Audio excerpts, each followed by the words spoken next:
Director Han Bora stared at the holographic display showing 17 human colonies scattered across Council space. Each blue dot represented millions of human lives that would have to be uprooted and moved within 30 days. Most government officials would have been overwhelmed by such a massive task. Han Bora just rolled up her sleeves and got to work. "Engineer Choi, I need your report," she said into her communication device. Engineer Choi Min-ho appeared on the screen, standing in what looked like a massive construction facility. Behind him, workers in environmental suits moved like ants around enormous ship frames. "Director, we've completed the first batch of new ships. They're not pretty, but they're fast and they're big. Each one can carry 50,000 people and all their essential equipment." Han nodded. "How many do we have ready?" 30 ships are finished. Another 20 will be done in 2 weeks. "But Director, these aren't just transport ships. I've been studying the alien technology we've seen over the past 50 years. I think I've figured out how to make our ships better than anything the Council has." This caught Han's attention. "Better how?" Choi's eyes lit up with excitement. The Council species all use the same basic designs they've used for thousands of years. They never change, never improve. But humans, we always look for ways to make things better. These new ships have modular construction. We can rebuild them for different missions while they're flying. The engine systems are completely new, designed from scratch using human engineering principles. What does that mean in simple terms? It means our ships will be faster, more flexible, and more efficient than anything the Council has ever seen. They think they're forcing us to retreat. Really, they're forcing us to build the most advanced fleet in the galaxy. 6 months after the trial, Captain Yoon Hye-jin stood on the bridge of the ship New Horizon, leading the first wave of the Great Exodus. Behind her ship followed 49 others, each carrying human families and their most precious possessions toward unknown space. But this was not a panicked flight. Every ship in the convoy had been carefully planned and equipped. Every family had been selected for specific skills. Every piece of equipment had been chosen for maximum usefulness in building new colonies. "Captain," called her navigation officer, "we're approaching the boundary of Council space. Once we cross this line, we're officially in the unknown regions." Yoon looked at the star map displaying their route. They were heading toward a cluster of systems that Council surveys had marked as unsuitable for colonization. The planets were too hot, too cold, too radioactive, or too unstable for most species to consider, perfect for humans. "Take us across the boundary, Lieutenant. Time to see what's waiting for us out here." The first system they entered contained 3 planets orbiting a young, active star. Council records said the radiation levels were too dangerous for colonization. Dr. Lim Jae-sung, the convoy's terraforming specialist, just smiled when he saw the readings. "Captain, this is actually ideal for us. The radiation will keep other species away, but human technology can handle it easily. More importantly, this type of star system usually contains exactly the minerals we need for advanced manufacturing." The second planet in the system was a frozen world with a toxic atmosphere. Council surveys had dismissed it as worthless. Lim saw something different. The atmosphere is mostly carbon dioxide with sulfur compounds. The temperature averages -40 degrees Celsius. There are massive ice deposits and volcanic activity providing geothermal energy. "Give me 6 months and I can make this world livable. Give me 2 years and I can make it beautiful." Yoon was skeptical. "Doctor, the Council has been spacefaring for millions of years. If they say a world is unsuitable, doesn't that mean something?" Lim shook his head. "Captain, the Council species all developed on worlds very similar to their current preferences. They terraformed by making planets as much like their home worlds as possible. But humans come from a world with incredible diversity. We learned to live in deserts, jungles, Arctic regions, and mountaintops all on the same planet. We're not looking to recreate Earth. We're looking to adapt to whatever we find." The convoy established their first base on the frozen world. Within days, human engineers had geothermal heating systems running. Within weeks, they had enclosed agricultural domes producing food. Within months, they had a thriving settlement that was actually more comfortable than many established Council worlds. Commander Seo Dong-wook was in charge of security for the new colony. He had expected the greatest threats to come from the harsh environment or potential equipment failures. He was surprised when his sensors detected an approaching ship that didn't match any known Council design. Unknown vessel. "This is Commander Seo of the human settlement New Haven. Please identify yourself and state your intentions." The reply came in broken Galactic Standard, spoken with an accent he had never heard before. "Greetings, humans. I am Captain Thek of the trader ship Wandering Star. We heard strange stories about council species settling in the Forbidden Zones. Came to see if stories were true." SEO looked at his tactical display. The alien ship was small, clearly designed for speed rather than combat. "Captain Thek, you're welcome to visit our settlement, but we're not a council species anymore. We've been banished from council space." There was a long pause, then what sounded like laughter. "Banished? Ha! The council fears you that much? Then you must be very interesting people indeed. Request permission to land and trade." 2 hours later, SEO found himself sitting across a table from Captain Thek, a being that looked like a cross between a wolf and a bird, with silver fur and bright yellow eyes. Around them, Thek's crew members were examining human tools and technology with obvious amazement. "Commander SEO," Thek said, "my people have been traders for 3,000 years. We know good technology when we see it. This equipment of yours, it's better than anything the Council makes. How do you know about Council technology?" Thek's beak curved in what might have been a smile. "My people, we travel everywhere. Council space, independent worlds, even forbidden zones like this. The Council likes to pretend they control the whole galaxy, but there are many species who never joined them. Many species who left. Many species who were banished." This was news to SEO. "There are other species who were banished from Council space?" "Oh yes, the Council has a long history of getting rid of species they find inconvenient. Usually those species just disappear into the dark and are never heard from again. But you humans, you're different. You're building something here, something new." Thek gestured toward the settlement visible through the window. In just a few months, the humans had transformed a dead world into a place where families could live and children could play. "Commander, I have a proposal. My people know many species who live outside Council control. Species who might be very interested in meeting humans. Species who might want to trade, maybe even become allies." SEO leaned forward. "What kind of species?" "Refugees from Council persecution. Independent worlds that refuse to join the Council. Nomadic peoples like my own. Pirates and rebels and freethinkers. All the species that the Council considers undesirable. And why would they want to ally with humans?" Thek pointed at a human engineer who was helping one of his crew members repair a damaged piece of equipment. "Because in 3 hours, your people have shown my crew more respect and helpfulness than the Council has shown us in 3 centuries. Because you don't seem to care what we look like or where we come from. Because you treat us like equals instead of inferiors." Over the following weeks, Captain Thek introduced the humans to a network of species and worlds that existed completely outside Council authority. There were the Cathari, a species of nomadic merchants who had been refused Council membership because they wouldn't settle on permanent worlds.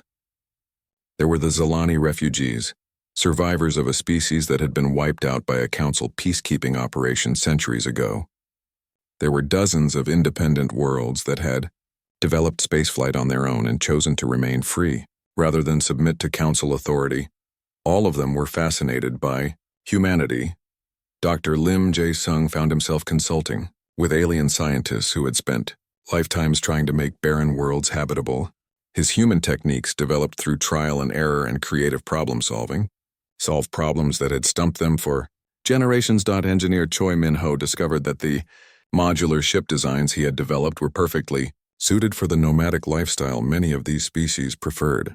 Within months, independent shipyards were producing human-designed vessels for species that had never been able to afford good ships before.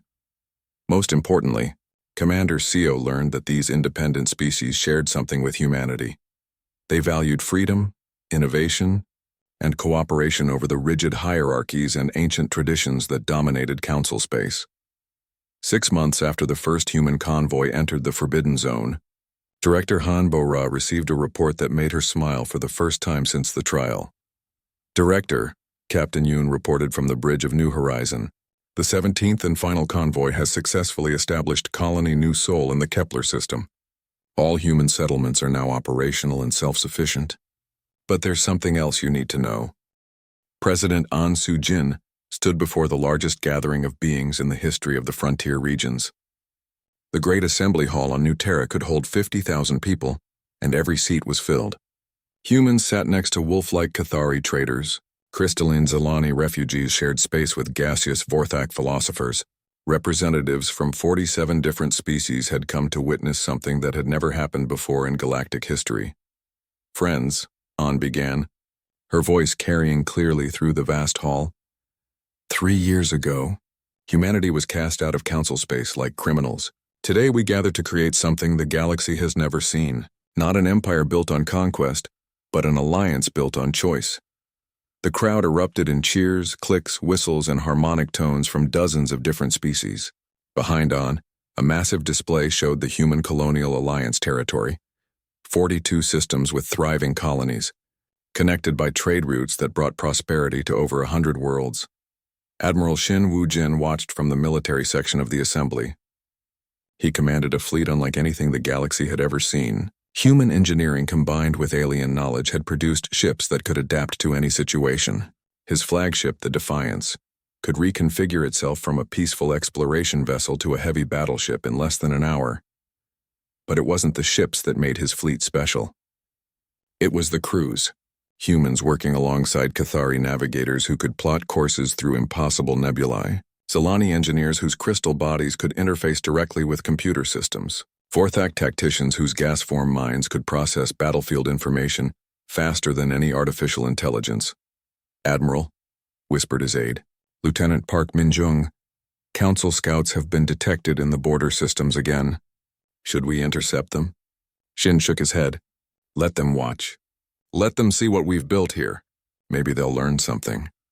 Across the hall, diplomat Park Chan-woo was thinking about the secret negotiations he had been conducting for months.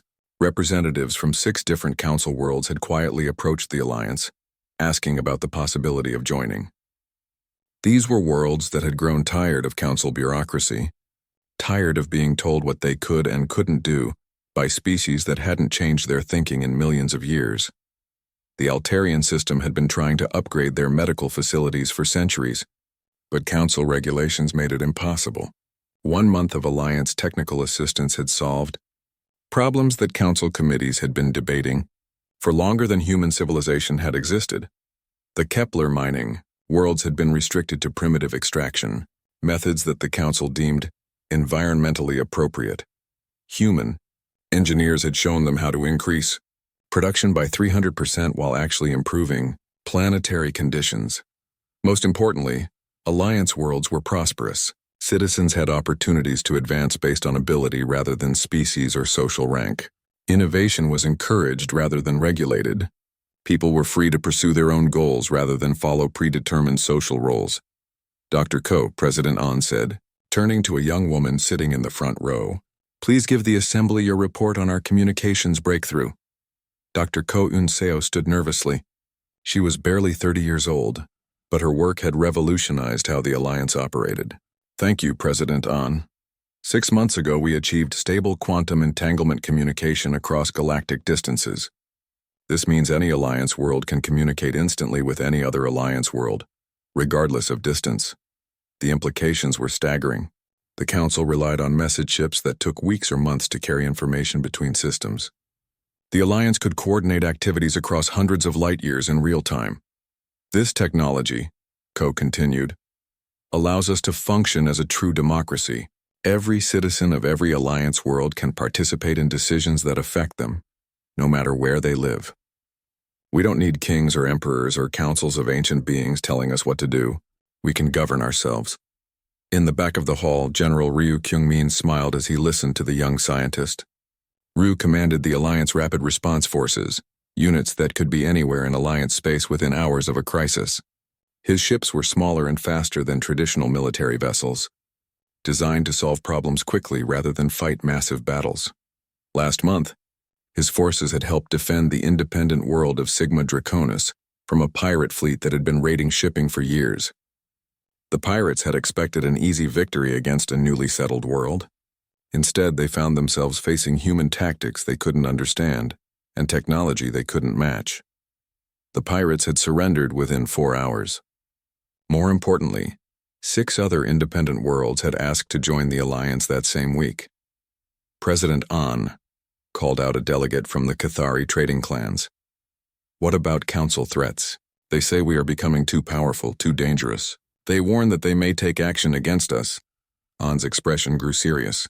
The Council is welcome to try diplomatic solutions. Our borders are open to any peaceful contact. But if they choose to threaten Alliance worlds, they will discover that humanity has not forgotten how to fight. Admiral Shin stood up.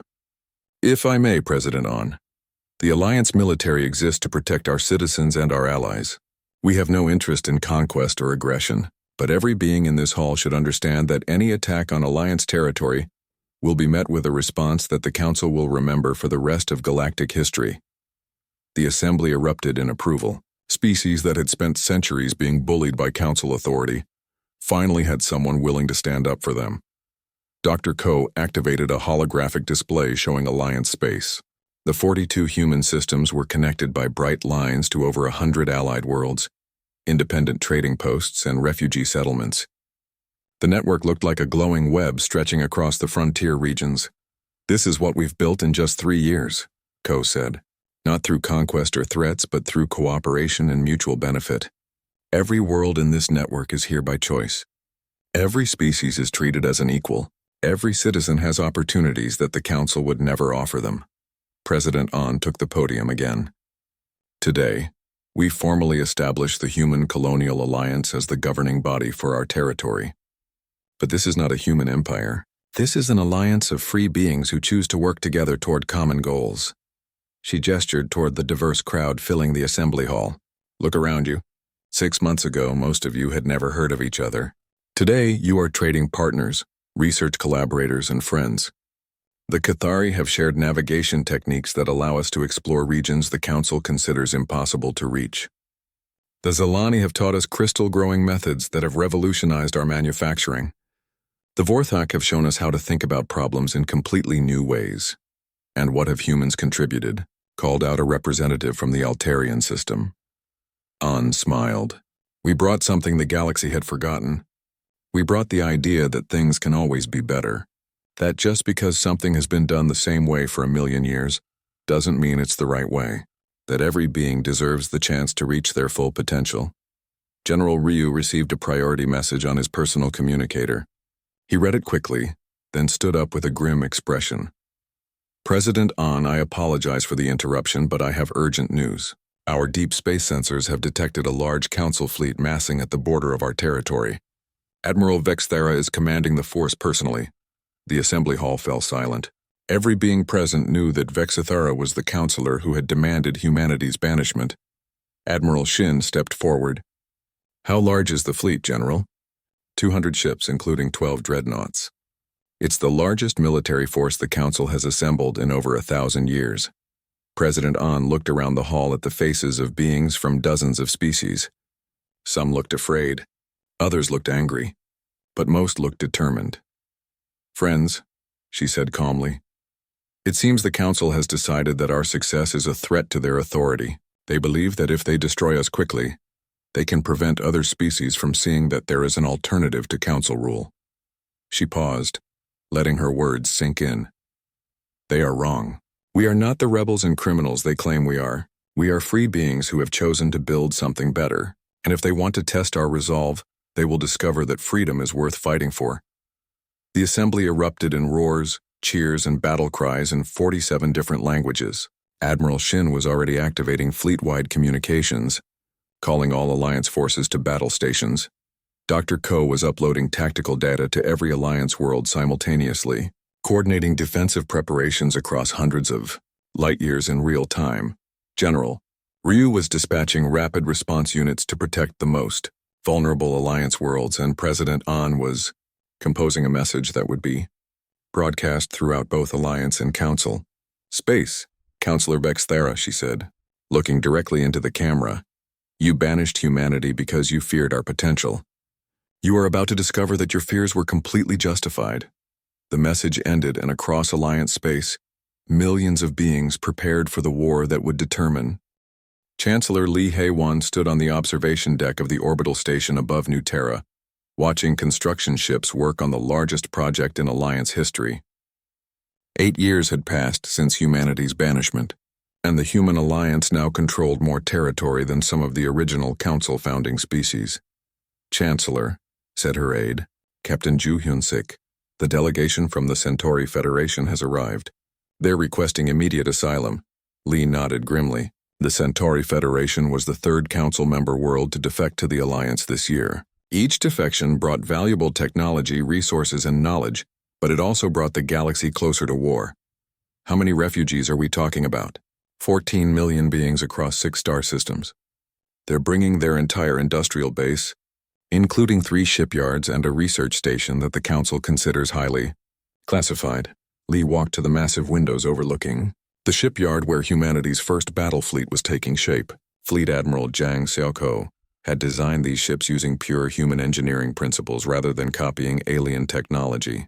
The results were vessels that Council military experts couldn't understand and therefore couldn't counter. Captain, send word to Admiral Zhang. Tell him the timetable just moved up. If we're going to have 14 million more beings depending on our protection, we need that fleet operational immediately. 3 levels below in the research section of the station, researcher Nam Hyunwoo was putting the finishing touches on technology that would change space warfare forever.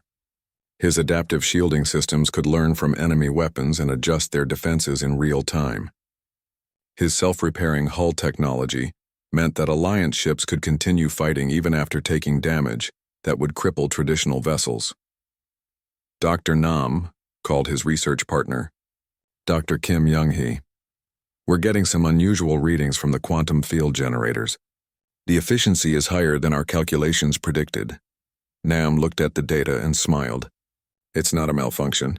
Human intuition guided the design. But we're discovering that our approach to physics is fundamentally different from Council science. They focus on maintaining stability and following established patterns. We focus on pushing boundaries and exploring possibilities. What does that mean in practical terms? It means our ships will be able to do things that Council vessels can't even attempt. We're not just building better technology, we're building completely different technology. In the Military Command Center, Fleet Admiral Zhang Xiaoko was reviewing intelligence reports from across the galaxy. The situation was becoming critical. The Council had issued ultimatums to 12 independent worlds, demanding that they cease all contact with the Alliance or face military action. Admiral, reported his intelligence chief, Commander Lee Sang-woo, we have confirmation that Councillor Vexithera is personally leading a fleet of over 400 ships toward our territory. She's publicly stated that the Alliance must be destroyed before it can spread its dangerous ideas to other species. Zhang studied the tactical display showing Council force positions. What's the composition of their fleet? Standard Council doctrine. Heavy battleships designed for long-range bombardment, supported by swarms of fighter craft. They're planning to overwhelm us with superior numbers and firepower. And they have no idea what they're actually facing, Zhang said with satisfaction. Commander, activate all deep space sensors. I want to know the exact position of every Council ship within 50 light-years of Alliance space. The Admiral's confidence wasn't misplaced. Human military doctrine had evolved far beyond traditional space combat. Alliance ships were designed to work together as coordinated swarms, sharing information and adapting tactics in real time. Where Council fleets relied on rigid formations and predetermined battle plans, Alliance forces could respond to changing situations with flexibility that bordered on telepathy. Ambassador Quan Myung was in her office preparing for what might be the most important diplomatic meeting in galactic history. Representatives from 23 Council worlds had secretly requested a meeting to discuss alternatives to current galactic governance structures. Ambassador, her assistant said nervously, are you sure this meeting is safe? If the Council discovers that their own member worlds are negotiating with us, Quan nodded. The risk is enormous, but these worlds represent over 200 billion beings who are tired of living under Council authority. If we can convince them to openly support the Alliance, it could end this conflict before it begins. The meeting took place on a neutral trading station in the buffer zone between Council and Alliance space. Representatives from species that had been part of the Council for thousands of years sat across from human diplomats who had been in space for less than a century. The lead Council representative was Ambassador Thyron of the Altarian hegemony, a species that had helped found the Council over 2 million years ago. Ambassador Quan, Thyron began, my people have observed the Alliance with great interest. In 8 years you have achieved what the Council has been trying to accomplish for millennia. You have created a truly voluntary union of diverse species working toward common goals. Thank you, Ambassador Thyron. But I'm curious why you're interested in our methods. The Altarians have always been strong supporters of Council policy. Thyron's expression grew sad. That was before we saw what was possible. The Council is based on the assumption that some species are naturally superior to others, that order must be maintained through authority rather than cooperation. But your alliance proves that assumption wrong. Another representative from the Aquatic Hydran Collective spoke up. Our young people are leaving Council space in increasing numbers, seeking opportunities in Alliance territory. They return with stories of worlds where ability matters more than ancestry, where innovation is rewarded rather than regulated. What exactly are you proposing? Quan asked carefully. Ambassador Thyron leaned forward. A formal alliance between progressive Council worlds and the Human Alliance. We would provide you with advanced technology, detailed intelligence about Council military capabilities, and most importantly, legitimacy in the eyes of species that still fear human intentions. And in return, protection from Council retaliation and a voice in shaping whatever government replaces the Council system. Quan felt her heart racing. This was bigger than anyone had imagined. Not just individual worlds defecting, but entire Council power blocks preparing to abandon the old system. Ambassador, I need to be clear about something. The Alliance will never compromise on our core principles. Individual freedom, democratic governance, equality among species, and the right of every being to reach their full potential. If your worlds can accept those principles, then we can definitely work together. Ambassador Quan, those principles are exactly why we want to join you. Meanwhile, Captain Song A was commanding the first field test of Alliance military technology. Her ship, the Dreadnought Defiance, was responding to a distress call from the independent trading post Deep Haven. A pirate fleet that had been raiding shipping lanes for decades was threatening to destroy the station unless it paid massive tribute. Captain, reported her tactical officer, Lieutenant Yujin Ho. We're detecting 15 pirate vessels approaching the station. They're demanding immediate surrender. Song studied the tactical display. The pirates had superior numbers, but they were using outdated Council surplus ships with predictable capabilities. Lieutenant, activate the adaptive camouflage system. Let's see how they react to a ship they can't properly target. The Defiance seemed to fade from sensors, becoming almost invisible against the background of space.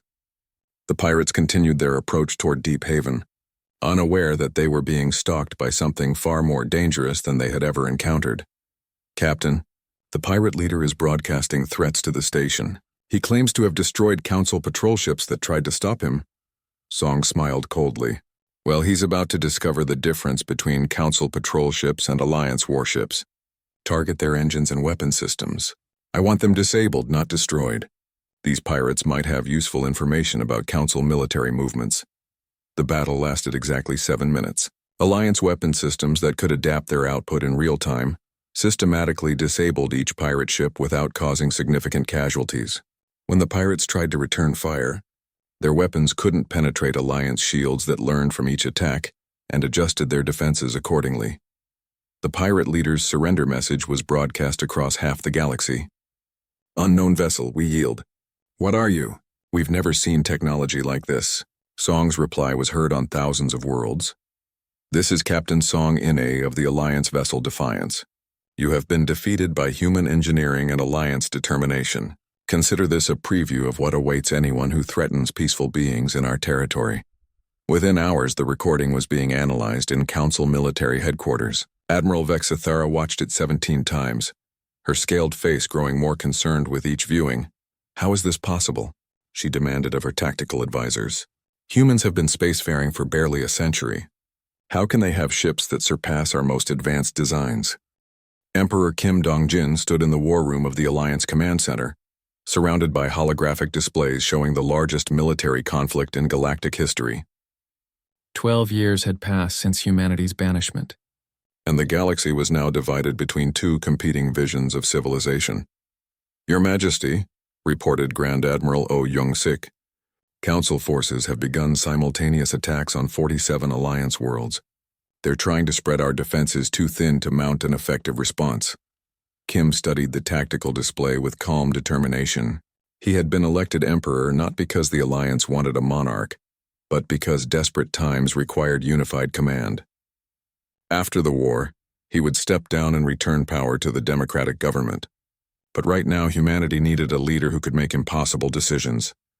Admiral, how many worlds can we defend effectively? With conventional tactics? Maybe 15. But Your Majesty, we're not fighting a conventional war. Kim smiled grimly. Activate the quantum response network. Show the Council what happens when they threaten our people. Dr. Ko Yun-seo had spent 4 years perfecting the technology that would change warfare forever. Every Alliance ship station and defensive platform was connected through quantum-entangled communication systems. Information could be shared instantly across thousands of light years. More importantly, tactics could be coordinated in real time across the entire Alliance. Network activated, Your Majesty, Ko reported. All Alliance forces are now operating as a single coordinated entity. The Council had expected to face scattered resistance from isolated worlds. Instead, they found themselves fighting an enemy that could predict their movements, coordinate responses instantly, and adapt new tactics faster than Council commanders could process what was happening. Field Marshal Yu Sang-ho commanded the Alliance forces defending the core worlds. His strategy was unlike anything in Council military doctrine. Instead of trying to hold fixed positions, his fleets used hit-and-run tactics that took advantage of superior Alliance mobility and coordination. Council forces approaching Kepler system, reported his tactical coordinator. 4 dreadnoughts and 30 support vessels. Understood. Execute Maneuver Phoenix 7. Across 3 different star systems, Alliance ships began moving in perfect coordination. The Council force attacking Kepler found themselves facing what appeared to be a standard defensive fleet. But when they engaged, Alliance ships from 2 other systems arrived through hyperspace at precisely calculated moments, turning a planned Council victory into a devastating defeat. Council fleet at Kepler has been neutralized, Yu reported. 43 enemy vessels disabled or destroyed. Alliance casualties, 0. Emperor Kim watched similar victories playing out across the holographic displays. Council forces that outnumbered Alliance defenders by 3-1 were being systematically defeated by tactics they couldn't understand. Your Majesty, Admiral O said with satisfaction, the Council's strategy of spreading us thin is backfiring. They're dividing their own forces and we're destroying them in detail. But Kim wasn't celebrating yet. What's the status of the assault on Nexus Prime? The ultimate goal of the war wasn't just to defend Alliance territory. It was to capture the Council's capital world and end their ability to threaten free species forever. Field Marshal Yu's voice came through the communication system. Your Majesty, our forces are in position around Nexus Prime. The planet is defended by the largest fleet in Council history. Admiral Vexthera has over 600 ships protecting the capital. How many ships do we have? 200, Your Majesty. But they're not ordinary ships. Kim activated the tactical display showing the forces around Nexus Prime. Every Alliance vessel was a masterpiece of human engineering, incorporating technologies that the Council couldn't replicate. Ships that could reconfigure themselves during battle, weapons that adapted to enemy defenses, shields that learned from every attack. Field Marshal, you have authorization to begin the assault. The Battle of Nexus Prime began with something the Council had never seen before. Alliance ships that seemed to dance through space, avoiding enemy fire while delivering devastating attacks with surgical precision. Council vessels designed for traditional combat found themselves unable to target enemies that moved in ways their computers couldn't predict. Admiral Vexthera watched from her flagship as her carefully planned defenses crumbled. How are they doing this? Our ships outnumber theirs 3-1. Her tactical officer, Commander Zelthok, stared at his displays in bewilderment. Admiral, their ships are sharing targeting data and coordinating movements in ways we've never seen. It's like they're all controlled by a single mind. Then disable their command ship. Admiral, we can't identify a command ship. Every vessel seems to be making independent decisions while somehow working together perfectly. On the Alliance flagship Liberation, Field Marshal Yu watched the battle unfold with professional satisfaction. Human military doctrine emphasized individual initiative within coordinated strategy. Every captain could make tactical decisions without waiting for orders. But those decisions were instantly shared with the entire fleet through quantum communication networks. All ships, execute formation Delta 9, target priority systems on Council vessels, disable rather than destroy where possible. The battle turned into a masterclass in advanced tactics. Alliance ships struck at Council formations from impossible angles, using three-dimensional thinking that Council commanders couldn't match. When Council forces tried to concentrate their firepower, Alliance vessels simply weren't where they expected them to be. Within 6 hours, the supposedly impregnable defenses of Nexus Prime had been shattered. Admiral Vexithara's flagship was surrounded by Alliance vessels, her fleet scattered or disabled. "Admiral Vexithara," came Field Marshal Yu's voice over the communication channel. "This is Field Marshal Yu Sang-ho of the Alliance forces. You are defeated. Surrender now and your crew will be treated with honor." Vexithara's response was filled with bitter recognition. "Field Marshal, 12 years ago, I told your species that if you returned to Council space we would destroy you completely. It seems I was wrong about who would be doing the destroying. Admiral, surrender your forces and we can end this war without further bloodshed." "I surrender the fleet, Field Marshal. But answer me one question. How did you become so powerful so quickly? The Council has existed for millions of years."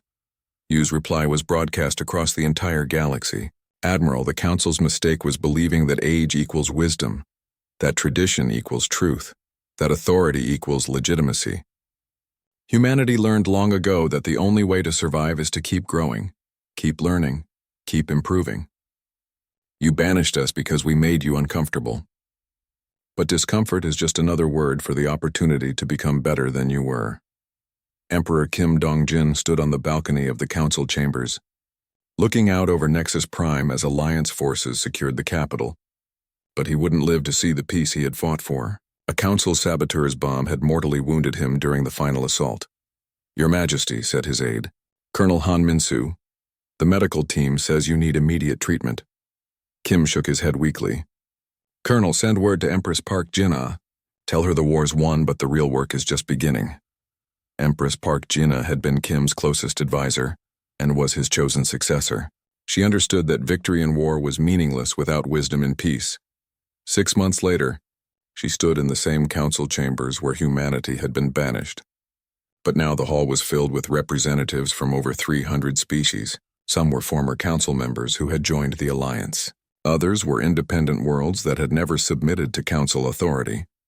Many were refugees and exiles who had found new hope in human ideals. "Citizens of the galaxy," Empress Park announced, "today we establish the human stellar empire. But this will not be an empire in the traditional sense. This will be a democratic federation where every species has a voice, every world has representation, and every being has the opportunity to reach their full potential."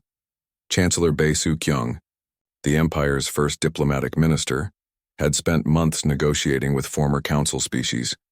Many were terrified that humanity would seek revenge for their treatment during the war. "Your Majesty," said Ambassador Thyron of the former Altarian hegemony, "my people wish to join the Empire, but we fear that humans will treat us as we once treated others." Empress Park's response became the foundation of the new galactic order. "Ambassador, the human empire was not built on conquest or revenge. It was built on the belief that every being deserves the chance to be better than they were. Your people's mistakes belong to the past. Your people's potential belongs to the future." The integration process took years, but it was guided by principles that humanity had learned through centuries of struggle on Earth. Diversity was strength. Innovation was essential. Freedom was non-negotiable. And most importantly, no being should be judged by the circumstances of their birth, but by the choices they made with their life. Former council species discovered that human leadership was unlike anything they had experienced. Decisions were made through democratic processes rather than authoritarian decree. Resources were allocated. Captain Lee Dae-ho stood in the massive courtroom on Nexus Prime, looking up at the 12 alien judges who would decide humanity's fate. The ceiling stretched so high above him that clouds formed near the top. Each judge sat on a platform that floated in the air, making them look like gods looking down at insects. Lee had been a soldier for 20 years, but he had never felt so small. Behind him sat Dr. Park So-min, the smartest person he knew. She had spent her whole life studying alien cultures and languages. If anyone could save humanity today, it would be her. The lead judge was a creature called Counselor Vexithara. She looked like a giant lizard with purple scales and eyes that glowed red. When she spoke, her voice filled the entire room like thunder. Humanity stands accused of 3 crimes, Vexthara announced. First, aggressive expansion across the galaxy. Second, reckless use of dangerous technology. Third, contamination of other cultures with your violent ways. Lee felt his hands shake with anger. Humanity had been peaceful in all their colonies. They had shared their technology freely with other species. They had tried to be good neighbors. But apparently that was not enough. Dr. Park So-min stood up slowly. She was a small woman, barely reaching Lee's shoulder. But when she spoke, her voice carried clearly through the enormous room. Honored counselors, she began, humanity has established 17 colonies in the past 50 years. On every world, we have followed Galactic Council laws. We have not taken land from other species. We have not forced our beliefs on anyone. We have only settled on empty worlds that no one else wanted. A judge that looked like a floating crystal pulsed with blue light. This was Ambassador Kiloton, one of the oldest beings in the galaxy. When he spoke, his voice sounded like wind chimes. Dr. Park, your species has grown from 1 world to 18 worlds in just 50 years. The Zelkari took 3,000 years to expand that much. The Morphians took 5,000 years. Do you not see why this frightens us? Park nodded. We understand your concern, Ambassador. But humans have always been explorers. When we learned that faster-than-light travel was possible, we wanted to see what was out there. We wanted to meet new friends, learn new things, discover new worlds. Is curiosity now a crime? Counselor Vexathara's eyes grew brighter. Your curiosity has led to weapons that can destroy planets. Your people went from splitting atoms to traveling between stars in less than 400 years. The Valconi took 50,000 years to make that same journey. You advanced too fast. You changed too quickly. You make us uncomfortable. Lee stepped forward before Park could stop him. With respect, Counselor, being uncomfortable is not a reason to put an entire species on trial. The room fell silent. Several judges made angry sounds. No human had ever interrupted a counselor during a trial. Vexathara leaned forward on her floating platform. Captain Lee Daeho, is it true that your species had weapons capable of destroying your entire world before you even left your solar system? Lee's jaw tightened. Yes, Counselor. And is it true that humans fought over 300 wars on your home planet before achieving spaceflight? Yes, Counselor. And is it true that your military can now field fleets that match species who have been spacefaring for 10,000 years? Lee looked back at Park, who shook her head slightly. But Lee had never been good at staying quiet when he was angry. Yes, Counselor. And if any species in this galaxy threatens humanity, they will learn exactly how capable our military has become. The judges erupted in angry sounds. Vexthara's scales turned bright red. Ambassador Kiloton's crystal body flashed with angry white light. Park grabbed Lee's arm and whispered urgently, You're making it worse. But the damage was done. Vexathara stood up on her platform, spreading her arms wide. You see? She shouted. Even in the sacred hall of justice, facing judgment for their crimes, they threaten violence. This is why humanity cannot be allowed to spread further across the galaxy. They are a disease that will infect every peaceful species they touch. A judge who looked like a giant insect clicked his mandibles together. I have seen the reports from human colonies. Everywhere they go, other species begin to act more aggressively. They teach concepts like individual rights and personal freedom that undermine proper social order. Another judge, this one resembling a floating brain in a jar of liquid, pulsed with thought.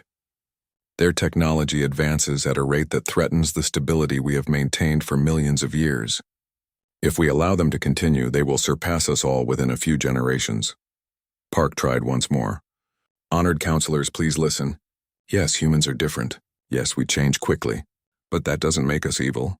We have helped dozens of species solve problems they struggled with for centuries. We have shared medical advances that have saved billions of lives. We have silence, Vexathara roared. The Galactic Council has made its decision. All 12 judges rose from their platforms. The floating brain spoke first. By unanimous vote of the Galactic Council, humanity is hereby banished from all council space. The insect judge continued. All human colonies, bases, and ships must withdraw beyond the boundaries of council territory within 30 standard days. Ambassador Kiloton's voice was sad but firm. Any human presence found in council space after this deadline will be considered an act of war and dealt with accordingly. Vexathara smiled, showing rows of sharp teeth. Humanity, you are no longer welcome among civilized species. Go to the dark spaces beyond our borders. Find empty worlds to play with your dangerous toys. But know this. If you ever return to Council Space, we will destroy you completely. Lee felt like he had been punched in the stomach. 50 years of peaceful cooperation gone in an instant. 17 colonies. Millions of human lives forced to abandon everything they had built. But then something changed in his chest. The shock turned to anger, and the anger turned to something harder and colder. Admiral Kim Tae-wook, who had been sitting quietly in the back of the room, stood up slowly. He was an old man with gray hair and scars from 3 different wars. When he spoke, his voice was calm and clear. Counselors, you say you fear what humanity might become. Today, you have guaranteed that we will become something far beyond your worst nightmares. You think banishing us will make you safe? You are wrong. You think forcing us to leave will weaken us? You are wrong. You think we will disappear quietly into the dark and never trouble you again? Kim walked slowly toward the front of the room, his footsteps echoing in the silence. You are very, very wrong. Humanity has survived ice ages, plagues, wars, and disasters that would have destroyed weaker species. We have turned every setback into a comeback, every defeat into a lesson, every closed door into motivation to build our own way forward. He stopped directly in front of Vex Thera's platform and looked up at her with eyes like steel. You want us gone? Fine, we'll go. But remember this day, Counselor Vex Thera. Remember it well, because the next time humanity stands in this chamber, we will not be the ones on trial. The 3 humans turned and walked toward the exit. Behind them, the alien judges sat in stunned silence, suddenly unsure if they had made a wise decision or a terrible mistake. As they reached the door, Lee heard Vex Thera whisper to another judge, "Did we just make a very powerful enemy?" The floating brain replied, "We made the only choice that would preserve our civilization. Humanity was becoming too dangerous to ignore." "Then why," Ambassador Kiloton asked quietly, "do I feel like we just handed them the motivation to become everything we feared they could be?" The door closed behind the humans with a sound like thunder, and in the great courtroom of Nexus Prime, 12 of the most powerful beings in the galaxy sat alone with their decision, wondering if they had just saved their civilization or doomed it.